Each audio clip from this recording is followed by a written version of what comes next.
A pilot project proposed for King Island off Tasmania's northwest coast could make it a world leader in renewable energy. The company Swell Energy wants to integrate wave energy technology with existing wind and solar resources to supply 200 kilowatts of power. Here's Tom Dennis from Swell Energy. Hi Tom, thanks for coming in. Hi Ross. Tell us more about what you hope to do. Well, as you say, the project will produce 200 kilowatts of power for King Island, and it'll be the local grid there will then be the first in the world to concurrently use wind, wave and solar. So that's a world first in itself. But the aim of the project from our perspective is to demonstrate the commercial viability of the technology.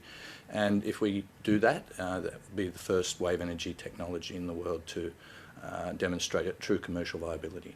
How do you capture the power of waves? Well, the technology is really quite simple. It's effectively an artificial blowhole, a big concrete chamber that sits in the ocean in this case 6 metres of water depth, and there's a big opening underneath, and the waves cause the water to rise and fall in that chamber, and that displaces air, and it's the air that actually drives the turbine and generates the electricity. So all the moving parts, and there aren't many, just a spinning turbine effectively, are up above the waterline, so that we have no moving parts whatsoever in the water. So it's very easy to access and maintain, and also there's no adverse effects on the marine environment.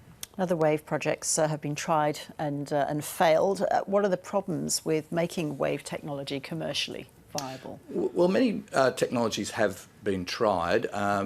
Some haven't been successful, but in many cases that's because they have not been able to produce power at a cost-effective rate, and that's what we're trying to do now, or we're aiming to demonstrate, and we're very confident of that.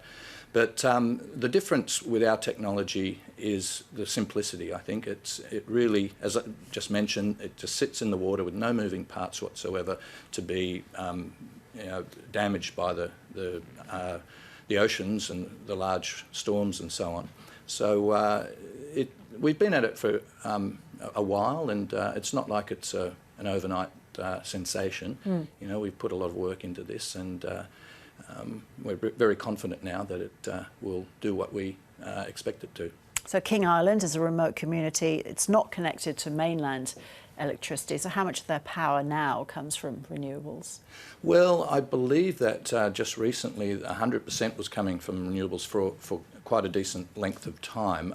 There are occasions when the local grid, when the existing wind and solar isn't operating to a degree that is needed, and therefore some of the diesel that they have on the island kicks in.